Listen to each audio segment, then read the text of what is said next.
All right, good morning and welcome to our third session today. My name is Jim Erbach and I am Director of Global Banking, and I will be your host for this session on trade policy.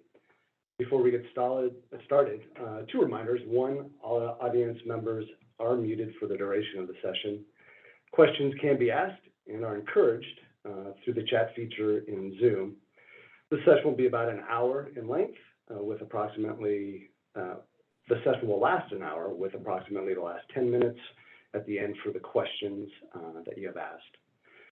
I'm so excited to introduce our next speaker, Dr. Christina Luhn. Christina is Senior Trade Policy Advisor at the British Consulate, Houston, where she joined to help build deeper relations with the Southwest region and support for the current US-UK Free Trade Agreement. Prior to her current position, she served as National District Export Council member and provided trade policy analysis and updates as Trade Policy and Liaison Officer for the Missouri District Export Council. Christina's professional and academic career lies at the nexus of foreign policy and economic development. Good morning and welcome, Christina. Thank you very much, Jim. I'm So very. Go ahead. Go ahead. One quick note. Christina will be speaking with us today as a historian of international relations with an emphasis on American interactions with the developing world and not on behalf of the British consulate or representing the British government in any manner. As such, Christina is able to express her views and presenting those views of her own personal nature. It gives a great flexibility to do that, and so I think it's important to make that note. So, Christina, welcome. And again, thank you for speaking with us today. Thank you. Thank you. I'm excited about this. So, you have a great deal of experience in all aspects of trade, including academia, and you actually continue to sit on the Advisory Council for the National District Export Council. Easy for me to say. Can you explain how you came to work on trade policy and related issues? And why is this important to help your understanding of trade policy? So as you mentioned, I've worked a lot of different places, and there's, as important as the international relations piece has been, there's been this connective thread of economic development and trade policy. I really got into trade a million years ago when I worked at the National Security Council as a very young staffer. It was a much smaller NSC, and I was very fortunate that a lot of the senior policy players would take us to different meetings. And so I really got to learn about how foreign policy is made, what are the key institutions, all of the parts of it. Now I have to confess, I can remember sitting at Exim Bank one day and listening to, what was going on. And honestly, I remember thinking to myself, I love international relations and foreign policy. I will never do trade. It is deadly boring. But here I am. It turns out it's not deadly boring. So it's always been a thread that I've worked with. And I think I really came to understand, not only when I was working in Paris at the International Energy Agency, even though it was working on energy, I was working with 22 different countries, and again, seeing it through their eyes of how these organizations and institutions come together, and kind of the underpinnings, what are their interests, and how trade policy just played an important theme in all of that. And then it was working with companies when I was in San Diego on a cross-border initiative. I worked with a lot of the multinationals who had operations in Mexico, and kind of coming to understand what their concerns were and what they saw on the horizon. So it's been a long, circuitous route. But trade policy, it's a part of our lives now. And the good news is, 5+ years ago, most people didn't think about trade policy, and now they do. That's great. So I agree. I think there's so many aspects that we don't realize how it affects us, and we'll talk about some of those here in a little bit. So, as we were working on creating this day of sessions, we kind of left it up to you to come up with your topic and your title. And you know, the title you chose was, "Is globalization a thing? Is it under assault?" I mean, what is it, and what does that have to do with trade policy in today's world? So, globalization, again, let me kind of reel back just very quickly, because it's important that anybody who's watching this understands how I view this. So, not just from an academic eye, but a historian's eyes. So, globalization is the current most important defining feature of the world process, the way that industrialization was 150, 200 years ago. The difference between then and now is the rate of change. And so if I could draw something on a board, I could quickly show you the comparisons. But it's huge in terms of the ability to impact every bit of our lives, the way that industrialization did. As with I think we have a slide. Do you want to talk about that slide? Yes. Now? Yeah, actually I have two slides.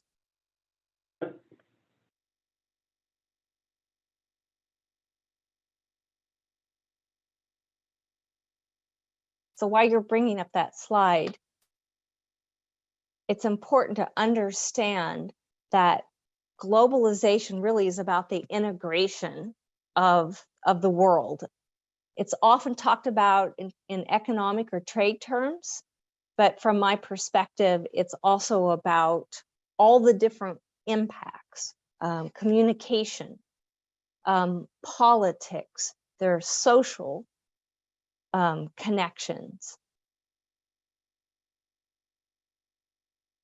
There you go. There it is. Great. So you can see, I love these visualizations. This is by the way, these two slides that I've included are from ourworldindata.org. They're open source data sources that use World Bank, IMF, UN, US data sources, and so they're really great. So the visualization is great on this. What's important is to understand is that how and when global exports really took off.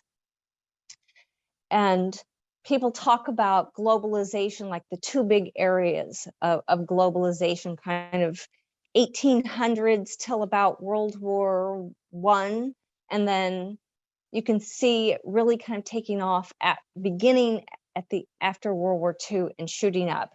Now, this is says 2014, but they've actually updated the data, which you can see at the top where it drops down.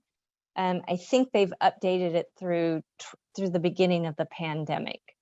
But again, I chose this just to understand the impact that globalization and trade has had on global exports, for the world. Can you show us the second one as well? Sure. So again, the value of exported goods as a share of GDP. Again, I chose to look at it global because globalization is this entire global process. And so you can really see how things really begin to take off after World War II in a way that they just hadn't. But you can also see the problems in the 20s leading to the 40s. And that's really important to understand what happened there and why things change after World War II. And that's where trade policy really comes into play and the role that the US played.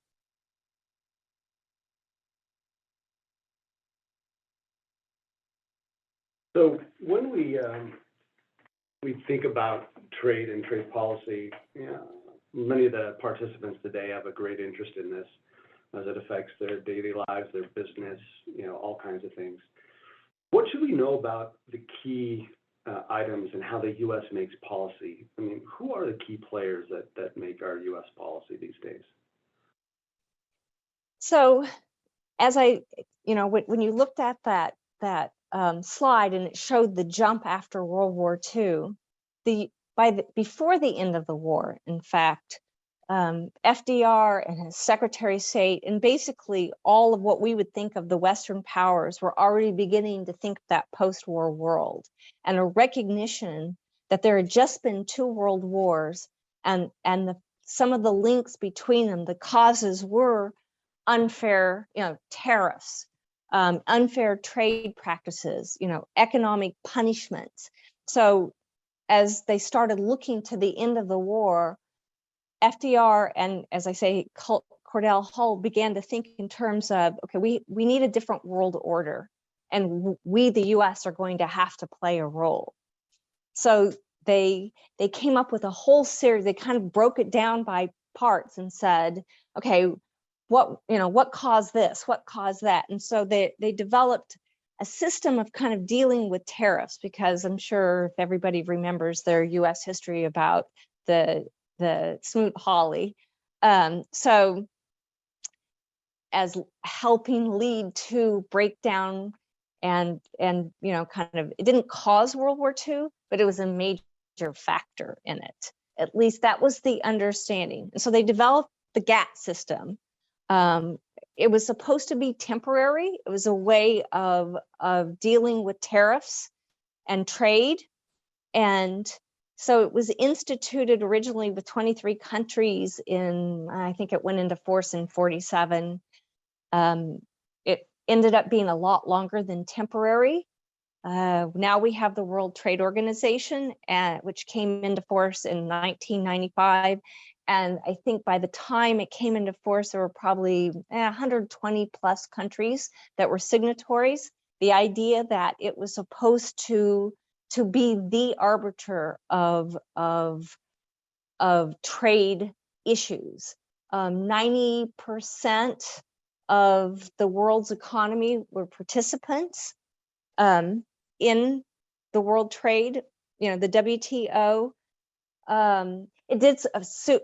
It kind of began to modernize. It defined like services and IP, things that hadn't been seen before as parts of trade. It also created mechanisms for dispute resolutions, things that we take for granted now that you want to see in a free trade agreement.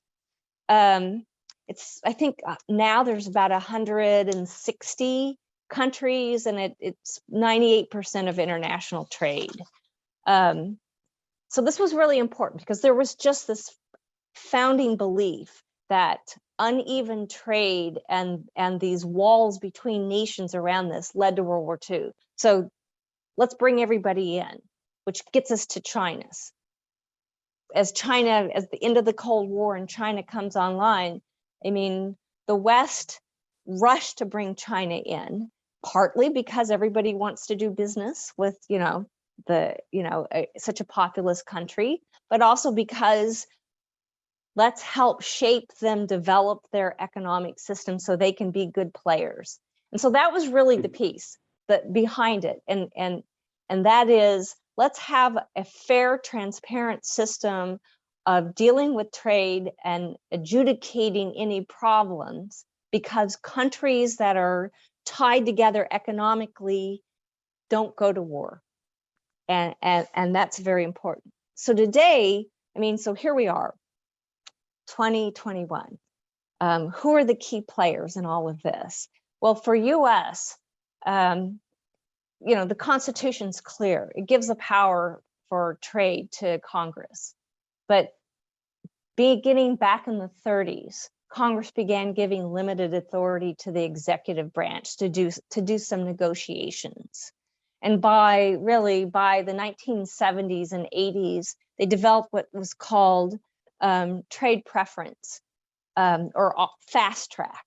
And so what that does is Congress, usually bipartisan, gives the executive branch power for a limited amount of time to negotiate a free trade agreement. And then when they're done with it and it goes back to Congress, it has to be an up or down vote. And that's really the key. There, you can't throw lots of amendments at it. So the idea, it's fast tracked, up or down vote. So that brings the executive branch into it in a way beyond that it normally was. So the president and the president's trade representative, who today is Catherine Tai, play a huge role in negotiating free trade agreements. But there are other, so does Congress, but then there are all of the other players, the chambers of commerce, large industry organizations, whether it's big ag, big pharma, big whoever. Large corporations themselves have their own lobbyists. Then there are other groups, and I've brought I have a few props here. So, for example, I read a lot. I'll give you an example. Foreign relations. This is the Council on Foreign Relations, a think tank. Brookings Institute, the Atlantic Council. So any number of think tanks have produced policy papers for specific constituencies in the US, groups, interest groups, advocating something to do with trade. So all of these players, cities, have their own lobbyists. They not only talk to their own members of Congress, but they also come to Washington and meet with different groups in the administration. So all these kind of different players that weigh in. So from a U.S. perspective, those are the people that stir the big pot of how we get to trade. Seems like it's a very diverse group, and as you mentioned, a very large pot that can influence trade policy.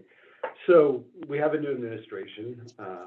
Bring us up to the current times. What underpins the U.S. policy today? I mean, how would you characterize it? There's a lot of questions about President Biden. For one, is he anti-trade, as many have written in the press? So I read all these headlines. I subscribe to a lot of these different listservs that deal with trade. Some of it, of course, is driven by the need to have a headline and be read and go viral. But there's still a lot of question about President Biden. My perspective is he's not anti-trade, and I think it's really important to know.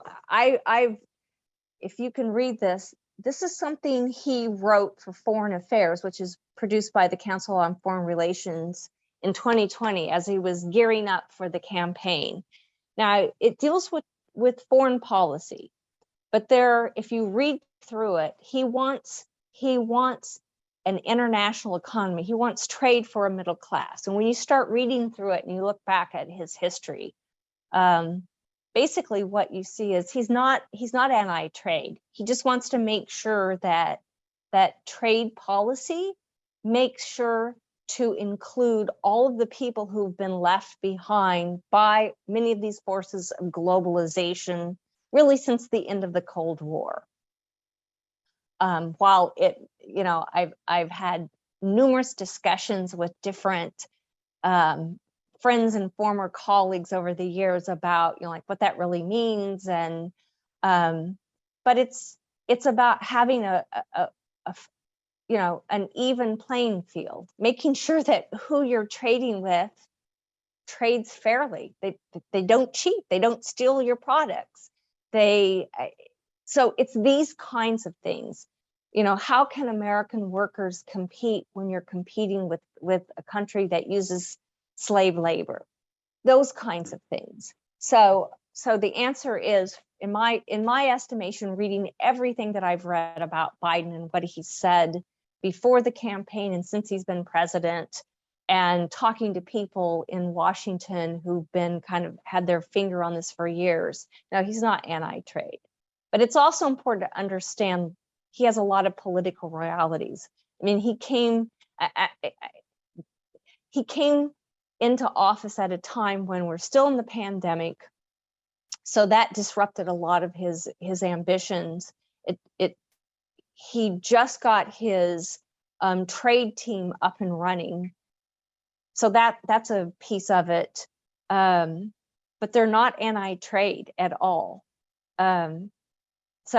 So from Biden's perspective, a lot of what he's done is actually what he said he would do in the order that he's doing it. So I constantly shoot that article to people. I'm like, he's had a few things on his mind, but he's kind of followed, like this playbook that as much as he could, given any modern president of America gets pulled away from the things. And then there's the internal domestic, there's his own party politics that is tugging him one way and tugging him the other way.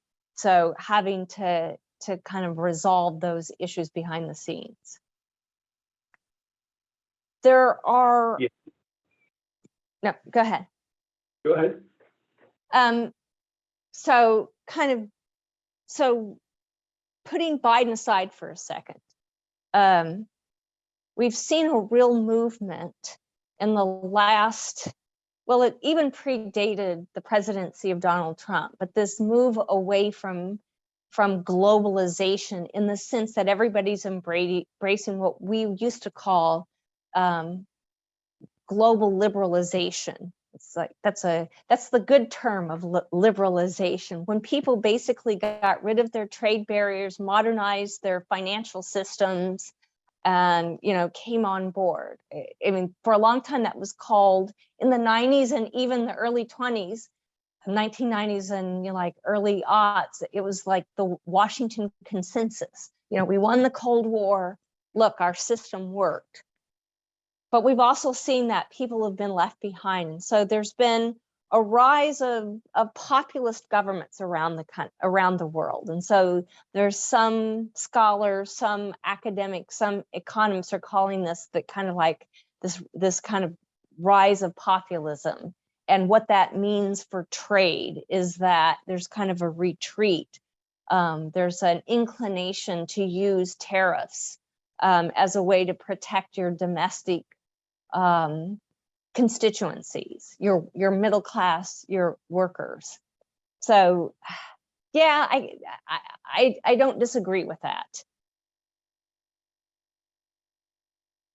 So there's a lot of things that you mentioned that we'll kind of explore a little bit more here. So there's quite a few conversations about the current trade climate and its opportunities and existing trade agreements. So, for example, the USMCA, it is, as some suggested, a model for future trade agreements. Can you kind of discuss why that is? And then understanding that, the big thing now is U.S. trade in Asia. And is there any chance that the U.S. will seek to join the CPTPP, the Trans-Pacific Partnership? What are your thoughts on that? Yeah, okay. So, as I mentioned, by the time the World Trade Organization came on board, there was, the world was already changing. So it looked at things like IP protections and services, which have become a huge export industry. And so probably one of the most important pieces around the USMCA and why it's often being touted as a model was because of all the different chapters. It really did modernize trade between Canada, Mexico, and the US. You can, there's plenty to debate about the way in which it occurred. There were a lot of politics around that. But the fact is that trade had changed since the early 90s. when it went in force. And so it needed modernization, and that wasn't a bad thing. And while there were, outwardly some ruffled feathers among some of our, the allies involved in it, they're all big boys and big girls and got through it. And I think everybody was pretty satisfied, as much as you can. So it's the largest to date regional trade agreement that the U.S. had entered into in terms of size of economies. I mean, the WTO had kind of set itself up as we'll be the arbiter of all trade, but in fact, there are a lot of bilateral and regional trade agreements. The U.S. has CAFTA DR, which is Central America and the Dominican Republic. But when you look at the size of the economies and like what's being traded between the U.S. and CAFTA, it's chump change, compared to USMCA and the way in which it's integrated. So it's a recognition that it's about addressing a lot of the problems that have come up, protecting IP, which is just incredibly important. I mean, when I was working in San Diego with a lot of multinational companies that all had some business in China, I would ask them then, I'm like, aren't you guys worried about your stuff being stolen? And everybody would say, yeah, and they'd give me these examples of problems. And I'm like, okay. I mean, like, how is that okay? I mean, like I know you want, like, I just don't get that. So IP protections are critical. Having mechanisms for solving problems amongst one another, making sure that the U.S. is at the table, helping direct the rules, the international rules. So in many ways, the USMCA is kind of seen by the U.S. and even the UK as a model on how we want to proceed in terms of advancing global trade and rule, a genuine rules-based process. So Asia, by the time President Obama came into power, I mean, he was already looking to Asia, and because there was this understanding that there's, whether you want to talk about China or not, you can't help but talk about China. And so there are all these countries in the Asia Pacific region that are growing economy-wise, and it's not about a turn away from Europe, as many have tried to portray. It's about understanding that, we're an advanced economy, and so is Europe. Like, we should work together to look at as these countries come online. So before the U.S. pulled out of the Trans-Pacific Partnership, I actually did some analysis on it for the Missouri deck, and really came to understand that it was really about national security. It's about letting the rest of the Asian countries that are coming online know that we're not ignoring them, that we are there on the ground, with them around trade, that we want to help develop trade rules, and not let China define how the Asia Pacific is going to set up trade. So when we pulled out of the TPP, it was a shock to a lot of our allies that we did, and we missed a big opportunity, because one of the things that happened as they finished up negotiations is that they dropped some of the protections that we had worked very hard to put in, and one was around IP protection. So, you know, whether you believe that the US should be in a leadership position in a lot of these international organizations, we have a stake in that. Do I think that the US will ask to come back in? Now I'm looking at tea leaves here, and the answer is I actually think at some point we will. Biden hasn't said never.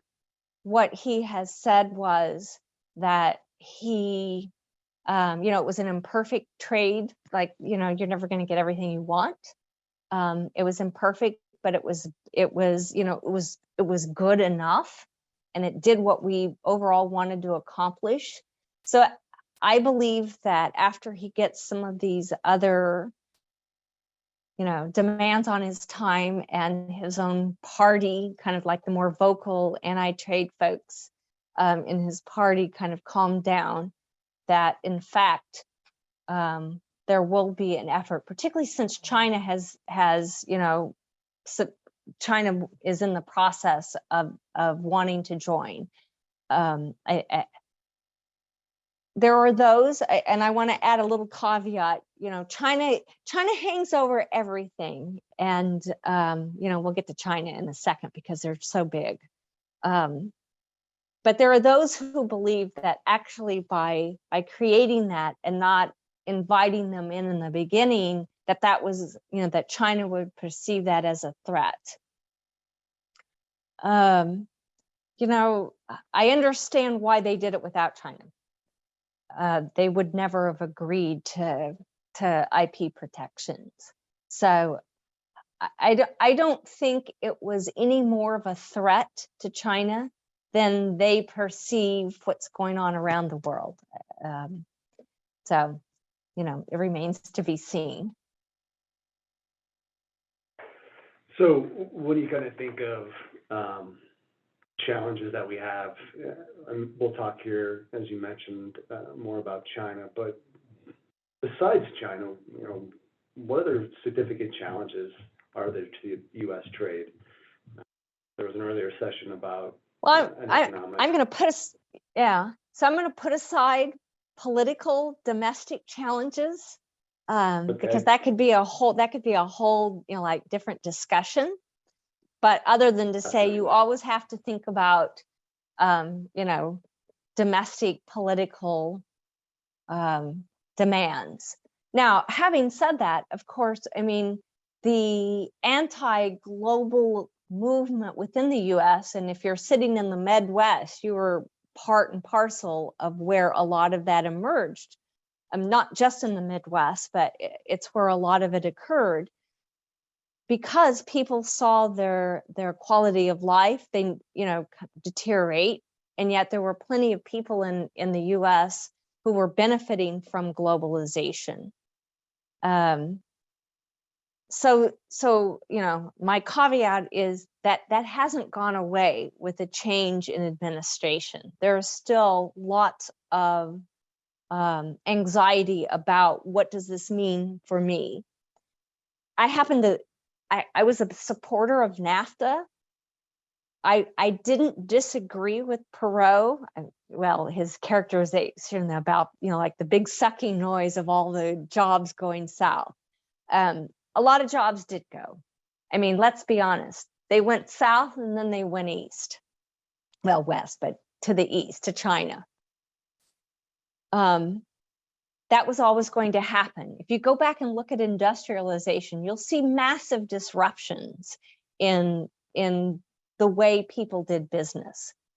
We didn't go through them, so we all are the beneficiaries of those disruptions. We're living through now what people lived through, during the height of industrialization and all that meant. So, of course, it sucks if you're the industry that's lost. There's no question. And that's where trade policy has to be bigger than just trade policy, meaning you have to understand that as we continue to integrate our economies and do business around the world, that there are going to be winners and losers. And nobody wants your own people to lose, because, you know, in the US, you can go vote. And that's what they did. So you have to find ways to address these challenges. And that's the other piece of it. You know, so mechanization, you know, innovation is the lifeblood of America and always has been. But that continues, that's one of the biggest challenges to American workers, which again ties to trade in the sense of how people perceive it. More jobs now are lost, not to companies moving overseas, but to innovation. And the new jobs that are being created aren't the middle class kinds of what we used to think of as blue collar workers, where with overtime, you could afford, you know, a nice house with a mortgage, a boat, you know, going to the lake, sending your kids to college if you wanted to. Those jobs are rapidly going away and are not coming back. And that's, you know, that's the reality. So that actually is a threat to trade from a domestic point. Probably the biggest threat right now we have, and that it's linked to globalization. It used to be that trade was, you know, the US built and made everything, and then we sold it to the UK. And they built and made everything, and they sold it to us. Well, that's not what trade looks like anymore. And USMCA really kind of demonstrates that. I used to hold up, when I would kind of talk about things like this, I would hold up my BlackBerry and say, this is the perfect, you know, like example of trade, of NAFTA, because all three countries had a role in developing it.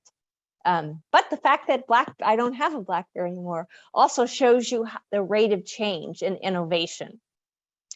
So because of this, because, for example, goods that are made using USMCA may move across, you know, the border multiple times as they build this product. So borders are no longer limitations, and supply chains have become incredibly complex. This was a process that predated the pandemic. The pandemics and the tariff wars that kind of began during the Trump administration kind of laid bare the complexity of this. Honestly, I had never really paid a whole lot of attention to this until I was working with a large multinational company when I was in San Diego, and they had a big facility outside of Tijuana. And they were already concerned about their complex supply chains. And for their product, it was just in North America as well. But they understood, they dodged a bullet because they didn't get goods from Japan. It was a Japanese company. Even during the, you know, after the tsunami, and it took a lot of things offline, but it gave them a wake-up call that we need backup. We need a network. We need a supply chain that has backup in case one part of it fails for whatever reason.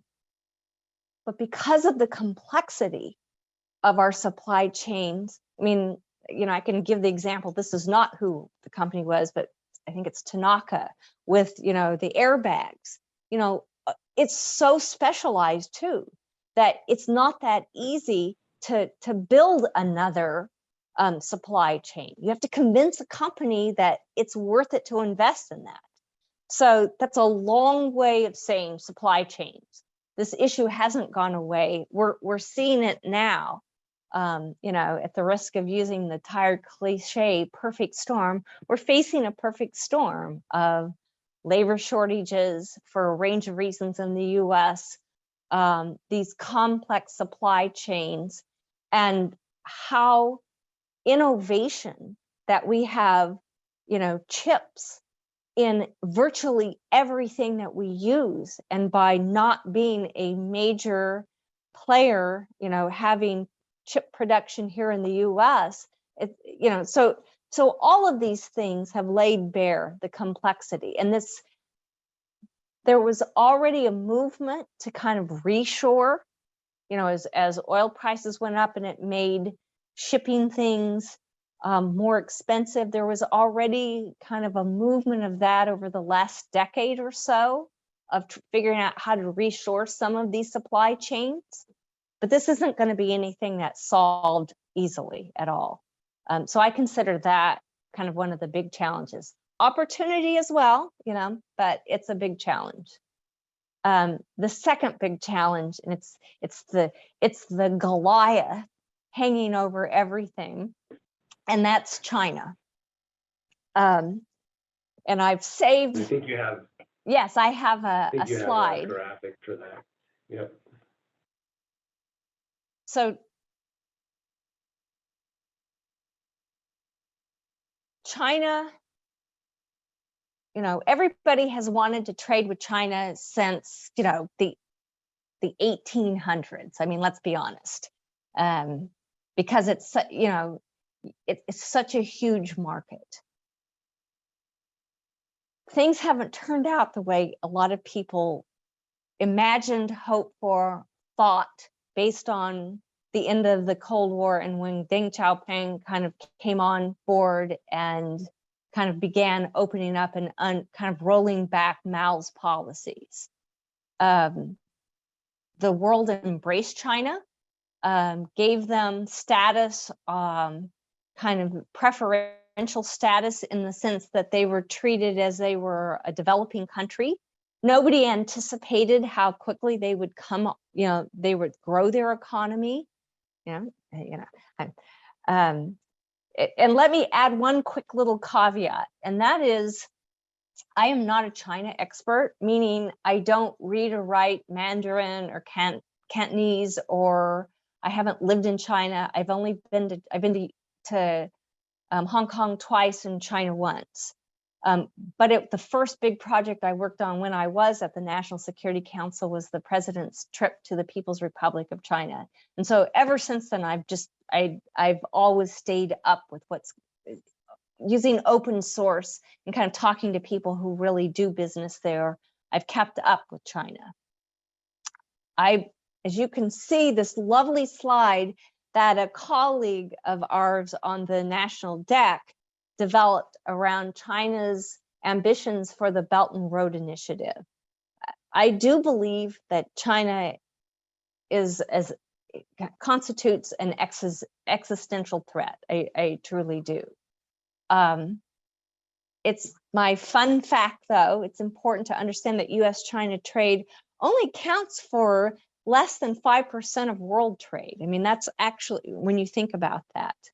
But the countries in red are key countries that China has been doing deals with. By doing these deals, I mean, it's easy for people to say, well, like we do deals. What if we had, a color-coded system that showed where, the US has deals? But as we've learned over the last probably 5 years, as Chairman Xi has, I call him Chairman Xi, has assumed power, he has made it very clear that whatever companies do, the Chinese companies have to fall in line with, with their highly nationalistic ambitions. And I think that's incredibly important to understand. It's not just how that they are doing these deals and circling the West. It's what they extract from the countries that do deals with them. Because we now live in an online world, hence their ability to penetrate and make demands on countries to fit their interests, meaning they can silence any dissent overseas about them. So I truly do believe that they constitute an existential threat.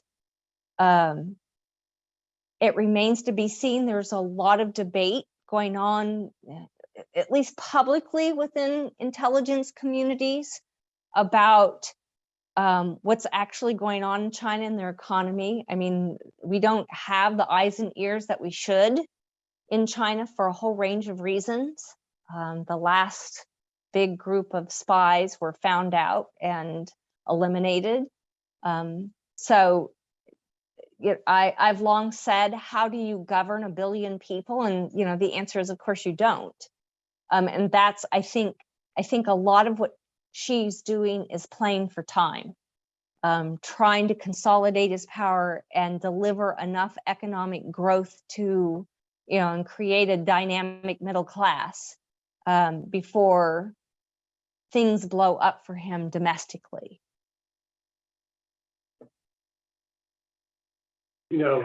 China is this big topic that I know we could spend hours on, and this graphic you provided, you hear about various aspects of their trade policy and how they have their goals, but this graphic really represents it in a dramatic way, and it's kind of alarming in a sense. But you're right. I mean, the U.S. could have a very similar graphic as well with everyone we work with through different avenues and different agreements. So it's really fascinating how integrated trade policy affects the farmers and the machine workers and everyone domestically here, and they may not have thought about it. So it's been really enlightening to have this conversation, and I appreciate it. We have a couple questions I think that we can ask. So one is, as you know, there's a new chancellor has been elected in Germany. So Merkel's replacement, Laschet, has been elected. What does this mean to the U.S., or is it all just part of the European Union, and it's just another cog or another challenge that they're going to have? Well, as Germany is the world's fourth largest economy. And so it's incredibly important. It has an outsized role in the EU. So their ability to push regulations for the EU are incredibly important. I think obviously it's still very early. I mean, it was just last month that he was elected, and so he still is, I think the last I read, putting together his kind of reaching out and putting together his cabinet.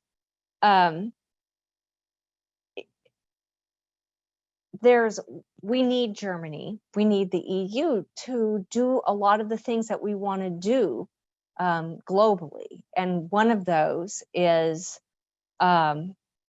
make sure that that we have a rules-based trade and other kinds of rules-based relationships around the world. So we really need Germany to be on board. Early indications are, I was reading interview with the U.S. Chamber of Commerce. They're pretty positive about this relationship. If there's any concern at all, it's that it's around digital marketing, digital access. That's still the regulations around that.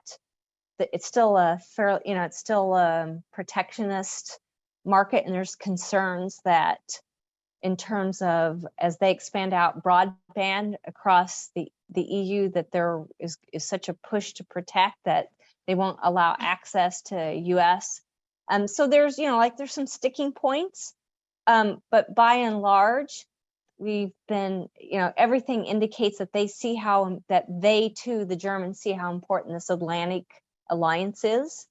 You know, we're all, you know, advanced democratic economies, and that, you know, the world is changing. And so I'm optimistic, but it's not going to be smooth. Yeah, more to come on that, certainly, as with all the trade policies that have been placed and are being looked at.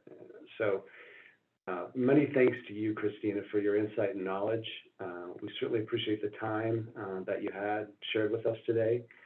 And your contact information will be displayed if people would like to get in contact with you. Thank you so much once again. I certainly appreciate it. It's been enjoyable having a conversation with you.